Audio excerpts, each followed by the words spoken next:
A storm of historic proportions from Delaware to Maine. More than 50 million Americans anticipating this major nor'easter as it is moving along the Atlantic coast.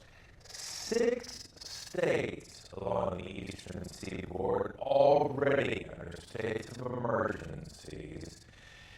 In Boston, the snowplows, the salt trucks, they are loaded up, they are ready to roll. Forecasters are calling for upwards of 2 feet of snow for that city. And in New York, these flakes piling up as the first few inches of snow fall from the sky. Hello everyone, I'm Dan Kleffler in New York. Let's get right outside of ABC's Marcy Gonzalez, standing by in New York Central Park with more on the snow.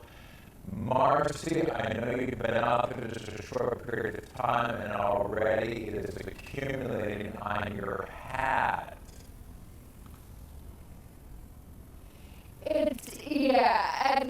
It's all downhill from here, right? And so you can see the accumulation really starting to add up here on the sidewalk as well. And this is nothing compared to what's ahead. The flakes already falling, and the worst is yet to come. It is a serious blizzard. It should not be taken lightly. From Philadelphia through New England, this massive blizzard is expected to bring up to several feet of snow. I'm hoping for less, but I think we're really going to get hammered. And a key concern, the wind, with gusts predicted to be above 50 miles an hour, bringing whiteout conditions and the potential for widespread power outages. This will most likely be one of the largest blizzards in the history of New York City. In the city, mass transit will shut down at least partially, and only salt trucks, snow plows, and emergency vehicles will be allowed on the roads tonight. The same in Connecticut. I have signed a travel ban for the entire state.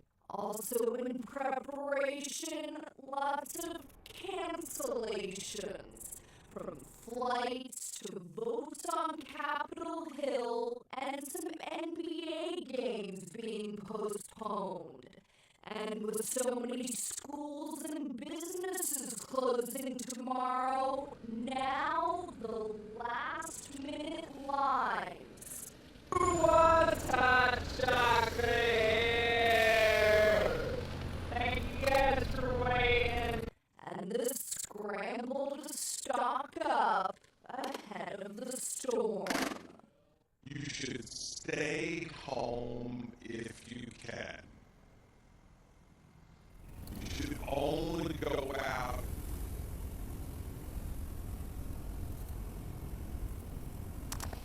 And the worst of the blizzard is expected to start here around 10 o'clock tonight and continue straight until around 10 o'clock tomorrow morning, with some areas expecting about 2 to 3 inches of snow every hour. Dan? Bundle up and be prepared. ABC's Marcy Gonzalez standing outside in New York. Marcy, thank you for that. Obviously, this storm having a major impact on travel plans, and ABC's Karen Farris is joining us now from Reagan National Airport in Washington. Can't imagine a lot of travelers there thinking that they have to make some different plans. Hey, Dan, you can probably hear it above me. Flights are still landing and taking off here at Reagan National Airport just outside of Washington. So things are okay here because really we're just getting rain at this point. But everywhere else north of here, Philadelphia, New York, Rhode Island, Boston, they're in for a very big travel nightmare. Flights are already canceled today, and it looks like these airports are going to be closed for a couple days. The East Coast is bracing for a massive amount of snow, high winds, and dangerous conditions. But the impact of this storm is being felt all across the nation. A ripple effect of travel delays and cancellations, causing headaches for thousands. We had a 3 o'clock flight out of here, and now we're finding out that all the flights are canceled, and we're not going home for another 2 days. Doesn't look very good. Not optimistic at all. Boston's Logan Airport closing Monday evening. No flights expected to go in and out of there on Tuesday. I'll go wherever.